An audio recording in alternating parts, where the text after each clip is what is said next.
Period.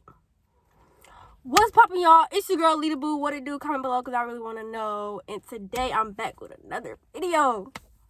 Y'all, I haven't said my intro in like 3 years. I'm sure y'all read the title, so y'all already know what's going on. Dropping my testimony today because God told me to, and I'm being obedient. First and foremost, just want to give a shout out to God, period. No, let me stop playing. No, yeah, I just want to take some time to kind of expand on just how good God is. Like, bruh, I just feel like me being alive right now and being able to even be here and do this video is testimony enough. When y'all hear my testimony, it'll make sense, because, yeah. But, like, bruh, I've been through so much, and I've had so many reasons to,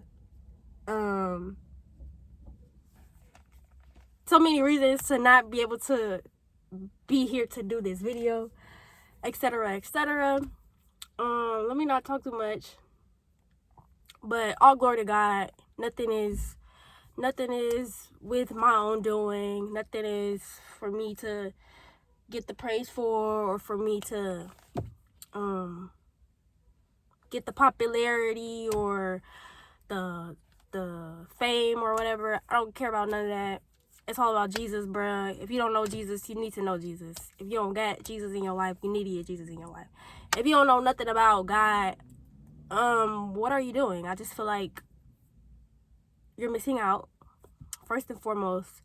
Second, try him out. Just try God out, okay? That's another video for another day. Today's video is my testimony. I'm gonna try not to edit this video because I don't have storage space on my phone and I don't have time to edit, and that's just like a whole other thing. So I'm gonna just try to record this one take, you feel me, and not mess up. No promises. All right, let's do it. So where do we start? So for those who don't know me personally, my name is Aaliyah. I was named after the singer. She died in a plane crash like the year before I was born, or something like that. I don't know. Y'all, I'm also coming down from a little allergy, whatever the heck it's called. I was traveling and I like caught a cold or something. I don't know. So if y'all see me cough up a lung or cough up a frog or sneeze or something, just mind your business, okay? I'm human. It happens. Anyways, back to the story. My testimony. I told you I was going to get distracted, but not important. So, yeah, I was named after Aaliyah. That's my name. That's my real name. I don't have no ID, but whatever. And yeah, so like when I was a kid, like people would always compare me to her and stuff. So I was like, I thought like I had to be like her or whatever. But I can't be that girl. I don't know. I don't even know how to be myself sometimes. I can't be somebody else. Sorry, y'all. Anyways, that didn't work out. But like as a kid, like when I was really, really small, that kind of misconstrued my identity because I didn't understand how to be myself. Everybody else was like, Aaliyah, you're like Aaliyah. My hair was long. They would say my hair is long like Aaliyah, or oh, you're pretty like Aaliyah. And then I would sing a little bit. So, oh my gosh, I can't breathe. So they would say that I could like be like her. And so I always thought that I would have to be like her. And I was like, bruh. After a while, I realized that's not me. Like, I'm not her. I can't be somebody I'm not. But that just that's kind of like the beginning of me not really having a secure identity within myself and within God, and knowing myself the way that God made me to be, you know, which is very important.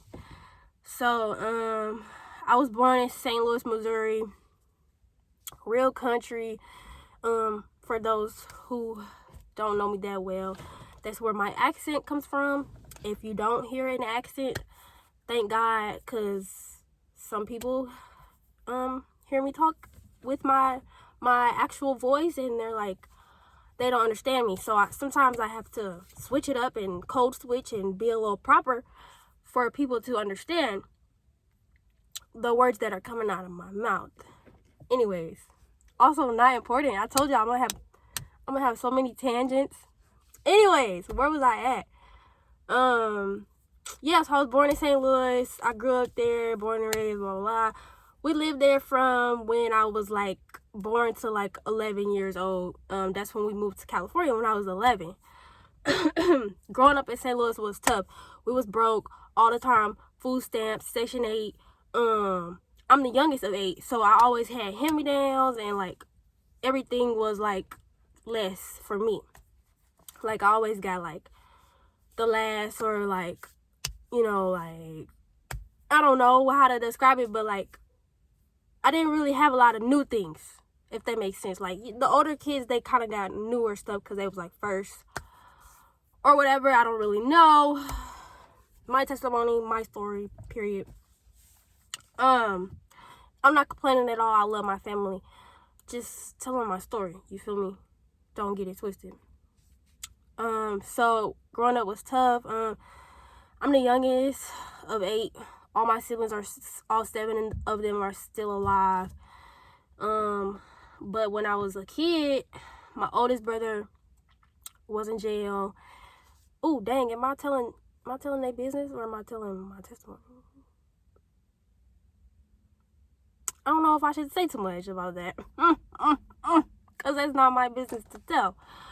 But, like, you know, like, growing up in a very violent area, you're kind of a product of your environment, and you're subject to everything that you grow up around. So for my siblings and my family to have been in that environment and growing up only knowing gang violence and drugs and stuff like that, of course they're gonna become what they see, because that's all they know. So my family, they're good people. I love them to death, but they are a product of their environment, which is not a problem at all. Once you change your environment, your mindset will change, and you become kind of a better person. Something that I've learned as well. So I'm not throwing shade at none of my family members. I love everybody. Oh my gosh, I can't breathe. Yeah, so yeah, my oldest sister, she's the oldest. I have a sister, she's the oldest. She took care of me, like, when I was a kid. She took care of basically all of us, like, helped raise us, because, like, it was a lot of us. It was a lot going on. My mom would work sometimes. My dad wasn't really around. He was always in and out of jail. But I do remember he was around a lot when I was really, really young, because I think him and my mama was still married. For those of y'all who don't know, my dad actually passed away 2021 in October. So shout out to my dad. Love you, Dad. Anyways, moving along. So, yeah, I have an older sister, and then my brother, and then I have another sister. My second oldest sister is the one that was in the house at this time. My older sister had moved out, and then my older brother was in jail. So it was my second older sister, and then I have another sister, and then I have another brother, and another brother, and another brother, and then it's me. Yeah. So, I didn't really grow up with my oldest brother. I don't really know him that well, because he was in jail most of my childhood. My oldest sisters kind of helped raise me and, like, helped me be a feminine female. My older brothers also kind of helped raise me and kind of helped me be a freaking tomboy, because I don't know, like, I don't know, whatever, not important. So I have, like, a lot of background from upbringing from both types of personality, characteristics. I don't know, whatever you call it, like, girly girl and then tomboy. So I'm like, I don't know, but I feel like I'm more of a tomboy, because my brothers are closer to my age, so I've, like, been around them more than my sisters. So yeah, dang, this is a long testimony. I feel like I'm gonna be here all day. Let me speed this up. So yeah, we was living in the hood. It was ghetto, blah blah blah. We moved houses, blah blah blah. We stayed there for, like, I think like 8 years. And it was really like, it was all right. We went to church. I grew up in a church. All my family, we went to that same church the whole time, living there. The church that we went to, my mom's mom went to that church, like, so it was like a family church. Shout out to Bermuda Bible Hall in Normandy, Missouri. That's a church that I grew up in. Taught me all of the basics and like Bible study, Bible reading, stuff like that, and like how to be a good person in life. But for those who are church going people, it was a non-denominational church, and it was not charismatic at all, and very like rigid, like strict, like no speaking in tongues, no shouting. You gotta wear head coverings. You gotta sing Christian hymns, stuff like that. Which I'm not complaining. Like, bro, if I could go back to my church right now, I'll be in there, Christian hymns, head scarf. You feel me? I do not care, as long as I get to praise the Lord. Praise the Lord. But yeah, so that's my kind of like my upbringing. Let me think. Where do I go next? I think, oh yeah, I was talking about identity. So my identity, yeah, so we moved houses, and then my sister, my second oldest sister, she moved out, and then my other sister moved out. So it was like just me and my brothers, my mom, and you know, like my dad wasn't really around, in and out of jail. But he did try. When he was out of jail, he did try. Put some respect on his name. He was trying, you know, the best that he could, like a little by little, or whatever you call it. So there's like a, what do you call it? There's like a lack from a father figure a little bit, but there's also a lack from a mother figure, because I feel like my mom got really overwhelmed with all of the kids and the drama and everything, and like finances, and like having to take care of us on her own, and like, you know, being so rooted in her faith and not having anybody around her to kind of pour into her as much. My grandpa was always there for my mom. Like, he would always come over and like help us and stuff, but still I could just tell like it was really hard for her. We were struggling a lot. So my mom decided to move us. Now my camera going dark. Ooh. My mama decided to move us to California. Girl, get it together. My mama decided to move us to California. Why is it like that? Whatever. We moved to California when I was 11. And it was horrible. Let me tell y'all. Oh my gosh. It was so freaking terrible. I hated every day of my life. The first year we moved here, I literally could not take it. We moved to San Jose. And I was the only black girl in like all of my classes. I'll never forget, bro. I went to Lee Matheson Middle School.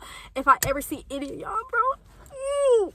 Now, bro, now that I'm older, I'm like, what was that? Like, why was y'all so weird to me? I literally used to get not even bullied. Like, people would literally just avoid me. I would sit at a lunch table. Everybody at the table would leave. I'm like, what did I do? Bro, I felt so, like, ostracized and, like, alienated. I was like, bro, what is wrong with me? So, I'm like, dang, can we just go back to St. Louis? Like, let's just go back to being poor and struggling, because this is not it. Like, I couldn't take it. I didn't have no friends. I didn't have, like, nobody I could talk to or relate to. And then I'm fresh out of St. Louis. My accent was so thick, y'all. I don't know nothing about, like, like diversity. Like, when I was in St. Louis, we had one Mexican kid in the whole school, and it was just black and white people, and it was a couple Chinese people, like, in the hood, but I don't think I went to school with any. So, like, I wasn't at the time used to, like, different cultures and stuff, so I didn't know much about anybody else's culture but black people and white people, and, like, the stereotypes, because you watch like Rush Hour, or like you watch like Jackie Chan movies. When I was a kid, we used to watch Jet Li movies and stuff. So like, but I didn't know, y'all. I did not know. I was literally ignorant. In Missouri, it's not. I don't know if it is now, but at the time, it wasn't very diverse. So you just, never mind. I'm gonna be quiet, cause yeah. So, anyways, we moved to San Jose. Terrible, bruh. Middle school. I used to almost get into a fight every day at this school because people just didn't like me. I don't know, like, and I wouldn't even talk, like, I wouldn't even say anything to people. People just didn't like me. When I moved there, I didn't really know what to expect. I was like a new school, like, I'm thinking, like, cause at this point in my life, I had only been to like urban schools. I didn't know anything about anything else, so it was very foreign to me, but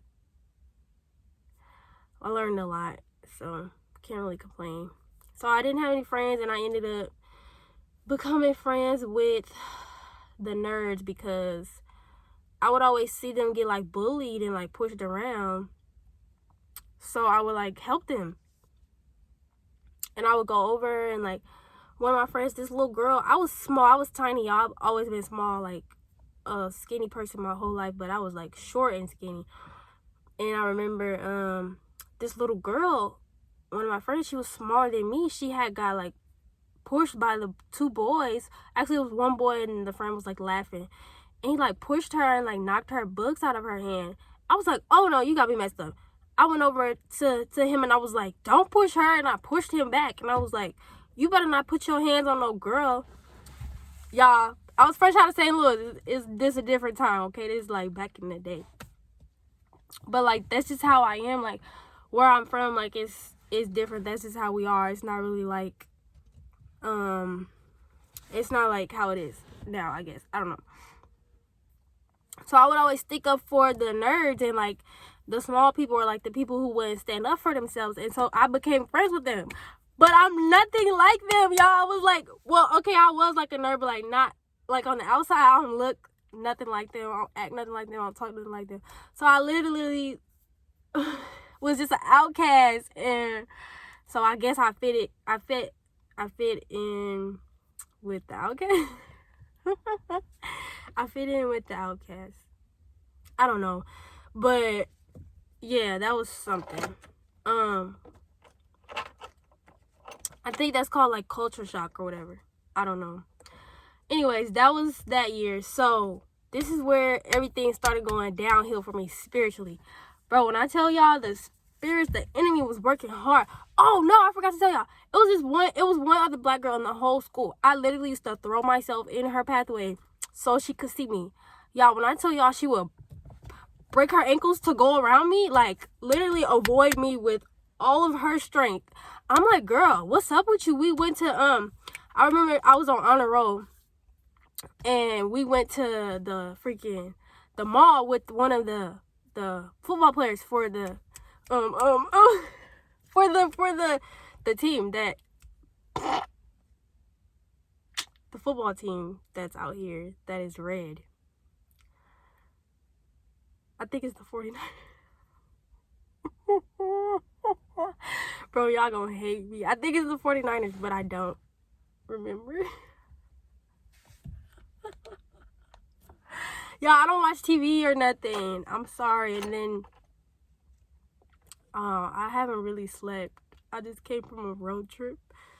Please give me grace. Anyways, yeah, so the dude from the freaking football team took us all the honor roll students to the mall to like go to Levi's, and like we had a gift card with $100 on it, and we could get whatever we wanted, and he like gave us a shopping spree. And I remember me and the only other black girl were there, and she literally would ignore me. The Levi store is not that big, bruh. You cannot avoid me, bro. There's only two of us here. You have to say something. I literally would be like, hey girl, hi, how you doing? What's up? Okay, oh, I like your shirt, like your pants, like your hair. Like, and she would ignore me, bro. I'm like, what is up with people? So I thought, for me, I'm thinking like, I'm like new here. This is my first time in California. I'm thinking like all black people are like this out here. So I was like, dang, is this how all the black people are out here? Like, are they all weird like this? I don't know what that girl's name is or where she is right now in the world, but God bless you. Because, wow, that was crazy. You did not have to do me like that. I just feel like if you would have got to know me, you would know I'm a nice person. But, okay, whatever. Anyways, that was fake. So, that was, like, weird for me because I'm like, bro, I've only been around black people. I know you. We like, bruh, we the same skin tone and everything. Why you being weird to me? But that kind of turned me off to California and life in a whole because I was like, I don't fit in over here. Like, nobody understands me. Nobody, like, sound like me. Nobody talk like me. Nobody act like me. Like I'm just completely an outcast. And I've always been an outcast. Like, that's not even a California thing. But when I was in St. Louis, at least I could pretend to blend in. Like, but, I mean, that's still not good. So, and by pretend to blend in, I mean, like, because I'm Christian. So, I never fit in with other people because of me being a Christian. So, 2013, that was the year we came out here. I feel like it made me kind of, like, look at myself in a different way. When I was a kid, like in elementary school, my brothers and one of my sisters would always pick on me because of my skin shade. So I've always been darker than my siblings and like skinnier and like smaller than them. And they would always like say little things or like, you know, like how siblings are. So it kind of affected me. I'm like, well, if they're older than me and they're like smarter than me, maybe they are right. Like maybe they know what they're talking about. Like maybe I'm not like worthy because I'm dark skinned and because I'm skinny. And so it kind of made me like hate myself, like my appearance and everything. So when we moved to California and people were avoiding me at school, I was like, okay, well, I guess I'm just, I don't know, but it made me want to consider suicide because I felt like nobody liked me and that nobody would ever like me. So it was really difficult for me. At the time we were homeless. We were oh, it's getting real. I'm about to start crying. We were living in a homeless shelter, and I was like, bro, I can't do this anymore. Like, this is too much for me.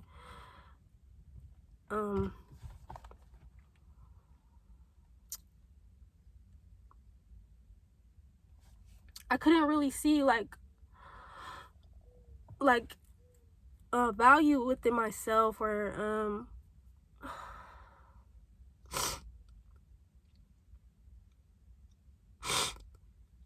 it was hard for me to do anything. Like it, oh my god. It made it really hard for me to be positive. It was so hard. Like I was always telling myself, just be optimistic, but it was really hard. And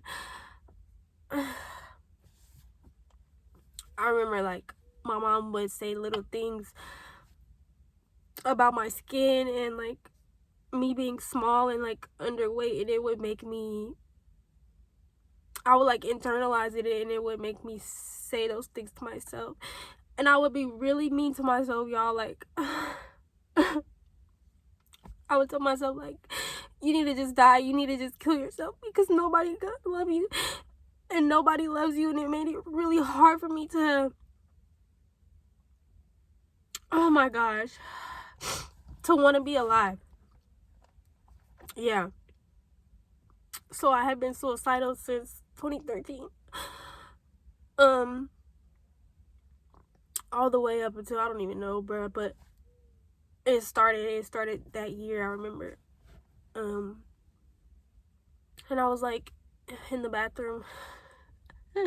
This is not funny. I'm so sorry. I'm laughing. But I remember I was in the bathroom at the homeless shelter, and first of all, the homeless shelter was brand new. We literally had to pay rent there. Like, it was basically in an apartment. Don't make it, I don't want y'all to think like we was like sleeping on the floor. Not that I ain't never slept on the floor. I've slept on many floors, trust me, but it wasn't like a nice homeless shelter. And I remember I was in the bathroom, y'all, and I'm like, I can't take this no more. I just want to kill myself. I just want to die. And y'all, I literally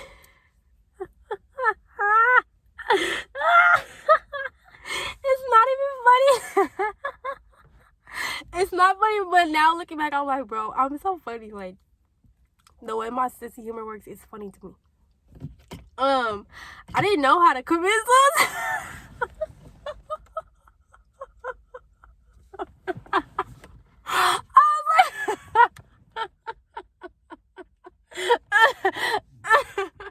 Bro, I was like so slow. I don't know, like, I think I felt overwhelmed with everything, and I was like, I want to just die. But I literally was so ignorant and like not smart, y'all. I didn't know how to commit suicide. And looking back, I'm like, thank God for that St. Louis public school education. Because I really was in the bathroom contemplating death. And I'm like, I don't even know how to do this. Like, that's not funny. But, like, I'm still alive, so it kind of, I feel like it's funny to me. And it's kind of like a good thing, in a way. Ignorance is bliss, bruh. Anyways, so I was like, I don't know how to do that. And then I was like, but I was still like sad and like in my feelings. And I remember after like the years kind of went by, I figured out like how to do it, and I almost attempted, but we will get there later on. Sorry, this is not funny. Why am I laughing about it? I think it is funny though, cause I know like what was really going on, so now I can laugh about it. But yeah, and I remember I was like, bro, I can't do that. Like, my nieces and nephews will, how would I tell my nephew, like, bro, how can I do that to them? I have a nephew. I didn't even tell y'all. I have a bunch of nieces and nephews, but I have a nephew that's 3 years younger than me, and we literally grew up together. We like did everything together when I was a kid before we came to California. So leaving St. Louis was like, bro, I don't want to leave. Like, he was like my best friend. We literally used to like come up with games together. We like playing our dream cars together. I cannot believe my dream car used to be a Mazda. Bye. Never again.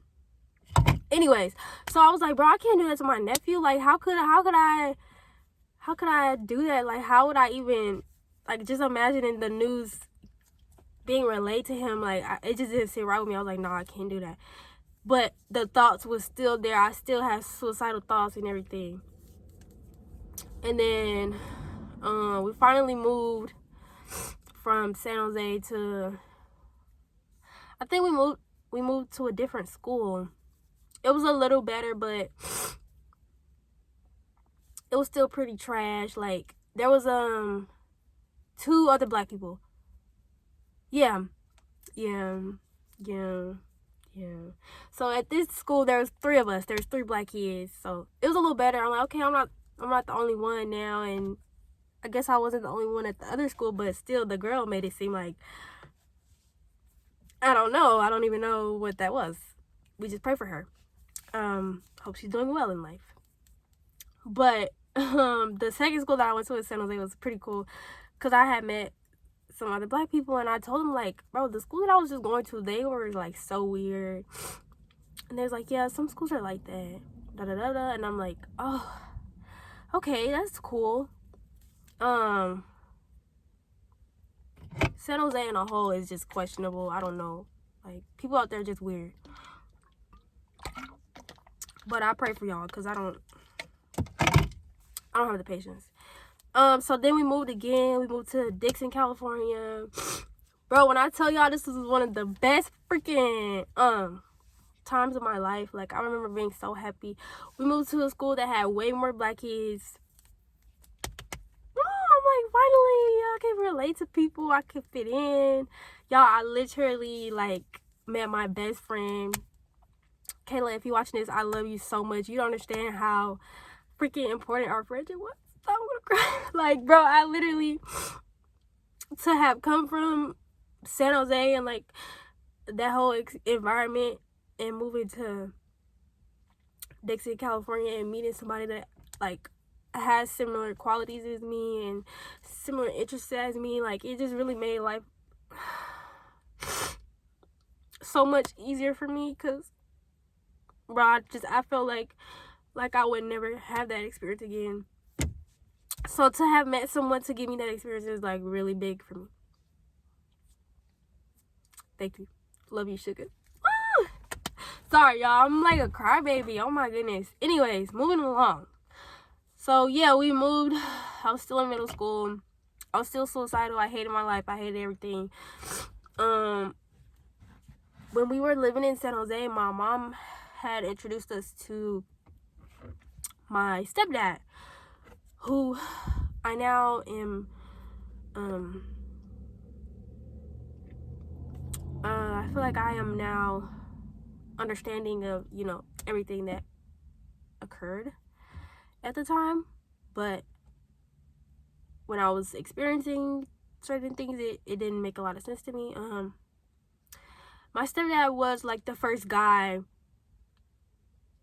in my life that my mom had us to live with or date or anything other than my dad. Like, I had only seen her with my dad, but I knew, like, that relationship was not good for her, so I didn't want my mom to be with my dad. Like, why would I want her to be with someone who's not respecting her or anything like that? So I would never say, like, oh, I wish she would just be with my dad. No, that's crazy. I want my mom to be happy with someone who's good for her. And me personally, I just felt like my stepdad was never good for her. We had come from a very strong Christian background, and she settled for a guy who wasn't Christian at all. So that really bothered me. It kind of forced me to change a lot of things within myself, like about myself. At this point, it was just me and my 2 older brothers. The last 3 out of the 8 of us, living with my mom in California. And like I said before, like, my brothers, they weren't very nice to me all the time, which, like, they're products of their environments, so I'm not, like, judging anybody or throwing shame or nothing, but I'm just telling my testimony, like, from what I've experienced growing up. Like, my brothers weren't very nice to me, and the situation with my stepdad wasn't really something that you could tell somebody who doesn't, like, understand you or whatever. And so before you'll be like, oh, I need to, bro, like, just let me talk. So my stepdad was very perverted towards me. He would, like,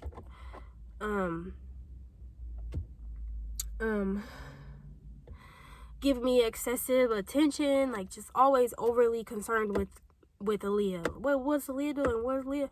Oh, like, Aaliyah. And so at first I didn't think much of it because it wasn't like that at first. At first it was like small increments, but it kind of got more and more, like, to where it made me uncomfortable.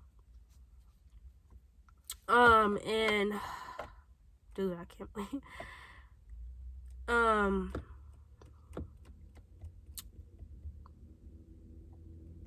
I just remember, like, my mom telling me, like, you know, I couldn't do certain things anymore because there was a guy in the house, which, okay, I understand she's protecting me, like that's what a mother's supposed to do, but also I just feel like, why would you have your daughter around someone that you know? Never mind.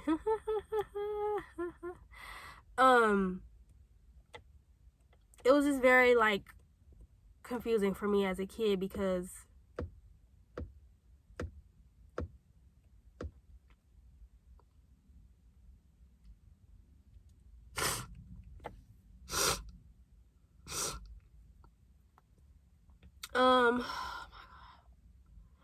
it went from like me and my mom being super close to my mom started like ignoring me, and like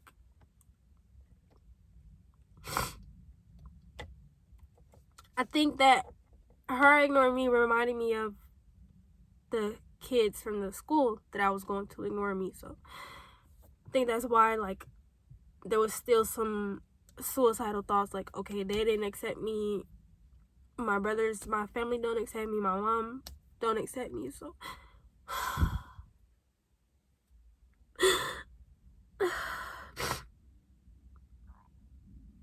I think that's why I struggled with my identity so much. And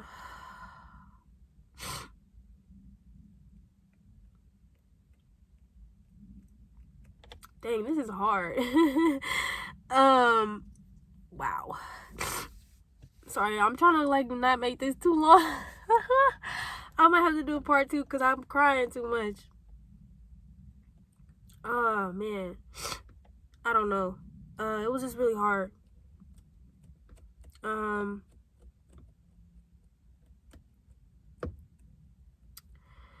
I don't want to like talk down on my mom because she's been through a lot, and you know, nobody's perfect. There's no such thing as a perfect parent. Like, we're all humans trying to figure life out, so I give her grace, and everyone else. Forgive everybody. But yeah, it was kind of hard for me. So I internalized a lot, and that's where like it started building up of me not feeling worthy and like not thinking much of myself, and that's kind of bad. It's not a good thing to feel. But yeah, so we were in Dixon from middle school to my freshman year. I never talked about being suicidal with anyone. I just kind of like internalized it, like I said. Anyways, so freshman year was actually a good year for me because I was running track and I was doing really good. And I remember I had started track in middle school, and I wanted to go like all the way. And I did. I tried my bestest. Bro, I cannot believe I'm literally doing this right now. It's crazy. But okay. Freshman year, I was doing really good in track. That was my best year physically. So the summer of freshman year, we lost the house that we were living in. My stepdad had got behind on the payments, and we had to become homeless again. It forced us to live into the car that we had at the time.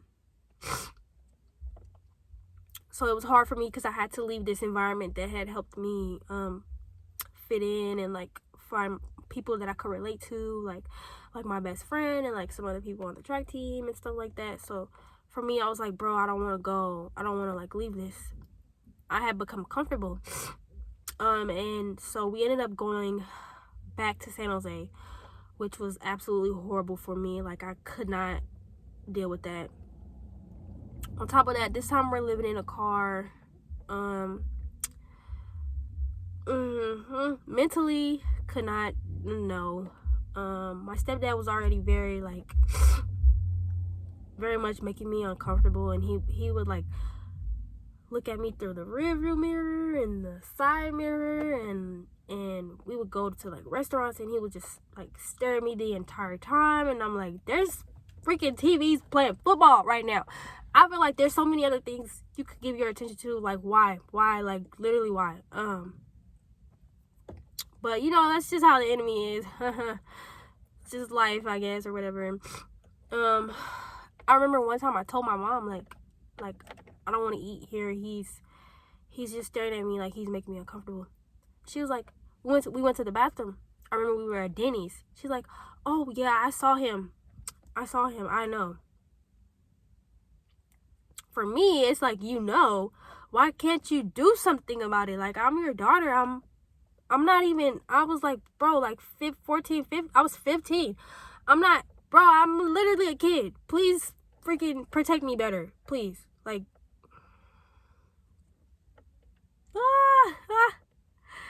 yo, I cannot, like,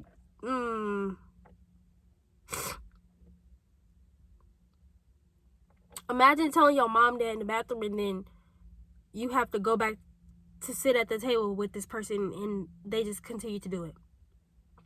And they're just staring at you. Like, bro, this is weird. You're a weirdo.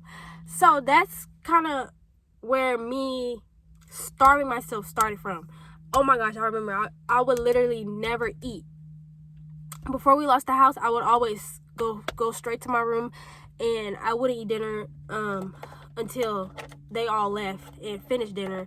Then I would go downstairs and eat dinner by myself. And then when we had dinner, I hated sitting at the table because nobody else was sitting next to my stepdad. So I'm like, bro, y'all gotta be kidding me. So I would sit at the little kiddie table that my sister had for my nieces and nephews, bro. I don't care. I'm not like, bro, I'm not, don't play with me. And then like other times I would just starve myself. I'm like, I don't want to eat. Like, don't talk to me. Don't. Because that's weird. Like, how I'm a kid. Like, I'm a teenager. How do you balance something like that? Like, life is already hard enough. I don't need more things making it hard for me to like, understand myself. Like, bro, you're making life harder for me. I can't deal with that. That was freaking crazy. So we were homeless, and it was just me and my mom and my stepdad, and that's not good at all. Like, I don't want to be around this guy who's making me weird, and my mom's not doing anything about it. And I noticed that as my brothers moved out, he started being more and more attentive to me, and I'm like, you got me messed up. I'm not taking no L's. Hey, I'm out of here. So I moved to Vegas, y'all. I went to go live with my granny. When I tell you, this probably wasn't the best idea ever. It was impulsive. I was young. I was like, I don't know, whatever the heck. I don't know. I went to Vegas to live with my granny because I couldn't do it anymore. I called my dad. I was like, please, I don't want to be here. I'm about to run away. I don't want to be alone with this man. He's making me uncomfortable. Like, I can't do it. I didn't tell my dad that, but I was just saying, like, I can't. We were living in a hotel, and my mom would, like, she would, like, get in the shower, and it would just be me and my stepdad in the hotel room, and he would be asleep when she goes in the shower, and then he would wake up. And that's when I was like, I'm leaving out the freaking hotel room, because what are you doing? I'm 15. You got me messed up. No. No. I wasn't taking no chances. Where I'm from, I'm very much familiar with how men can be, like, manipulative or whatever the heck they want to be, but no, that wasn't gonna work for me. So I moved to Vegas with my granny. That was not a good idea. I was exposed to a lot of drug abuse and some crazy stuff. The house that I was living in was very not healthy. There was no, like, Christian influence or anything. I had nobody. I was completely like on my own. And I ended up, it started really good. I ended up doing really good. Like, I was eating and I was like taking care of myself. And then some things started being exposed. And I was like, oh my gosh. Either I'm losing my mind or I need to get the heck out of here. There was so many opportunities for me to do things that could have literally killed me. Like, I had opportunities to do drugs. I had opportunities to sell drugs. I had opportunities to sell my body. I had opportunities to, oh my gosh, y'all, just do literally anything that was a sin. So for me, not having my family around, like, who are Christian, it's like, now I have to take everything that I've learned about, you know, being a Christian and, like, respecting God and, like, morals and stuff.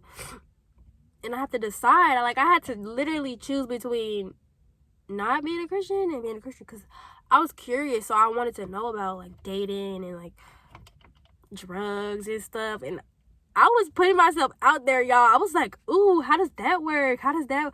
And I would surround myself with people who were into things like that, because I didn't know. This is my first time, like, not being under my mom's supervision. I'm like, I'm free, bruh. I'm about to learn everything. And so I was exposed to a lot of stuff that I wish I had not have, but I learned from it, and I realized that that is not for me. Like, I'm not built for that lifestyle. I could never.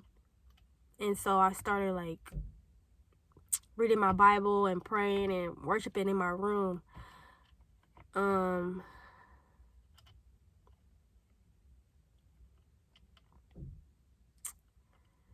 Dang, this is hard to talk about, huh? Yeah, it is. This is gonna be a long video. I'm gonna do a part 2, y'all, because I can't. Anyways, it became really toxic. Everything that I was doing, like, in my room that was, like, helping me be better, or just anything, like, my grandmother, my granny would, like, repeat it to me, like, so it kind of made me think, like, does she have a camera in my room?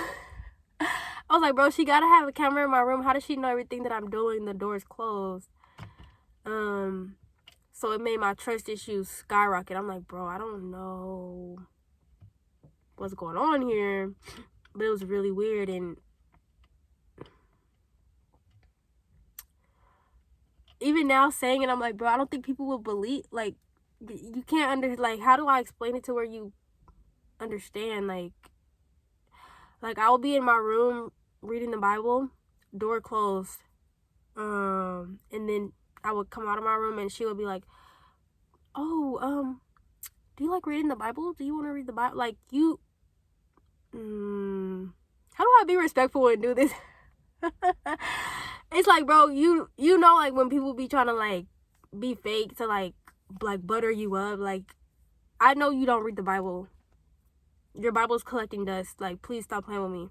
Now, all of a sudden, I'm trying to get my life together. You want to ask me, do I want to read the Bible? And before y'all say, like, oh, it's God. No, it was every little thing that I was doing in my room. Like, the door closed, bro. She knew, like, so it kind of made me think, like, okay, I have no privacy. I can't trust anyone.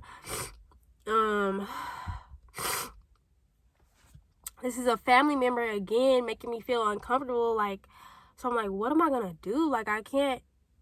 And I'm not even explaining to y'all the full extent of everything, because I'm trying to be protective of people's privacy. Like this is my family. Like, I love them. Like, and they're kind of still in this mindset, and this is still some of the things that they are doing right now. So I can't really tell y'all how bad it was, but just, like, imagine, like, being exposed to everything.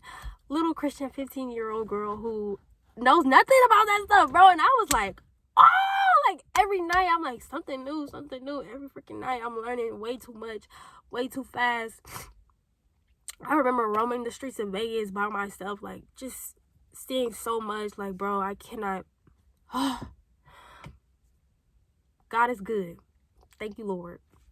This is part 1. Thank y'all for watching. It just hit 50 minutes. I don't want to make it any longer. Part 2 is going to be more so focused on from that point to like up until now in my life, which is even crazier. But it gets way better. Long story short, I ended up crying out to God one night at my granny's house, and I was like, God, if you get me out of this situation, I'll never not believe in you again. This was the first time that I was about to commit suicide. I remember my granny showed me the gun in her glove compartment, and I was contemplating going to her car and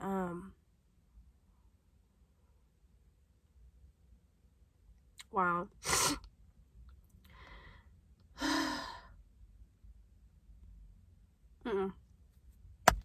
Yeah. So, you know, it was really hard for me. But I just want to say, like, for anybody who's dealing with anything, like, you can make it through whatever you're struggling with. And you're not alone. Because I was in that room ready to end my life. And I heard the voice of God. And y'all, I'm still alive. Like, I don't think y'all understand how freaking crazy that is. There's so many people who hears voices in their head telling them to kill themselves, and they do it. And I was about to do it. And there's so many other times that I could have done it. But I'm still here. So, I just thank God, and I just ask that y'all would... Got me crying. I ask that y'all would just try God, bro. Like, it's not that bad. The enemy wants to make it seem like good is bad and bad is good. Like, life is better with Jesus, bro. Because I just know how I felt before, and compared to now, like, I would never choose that again.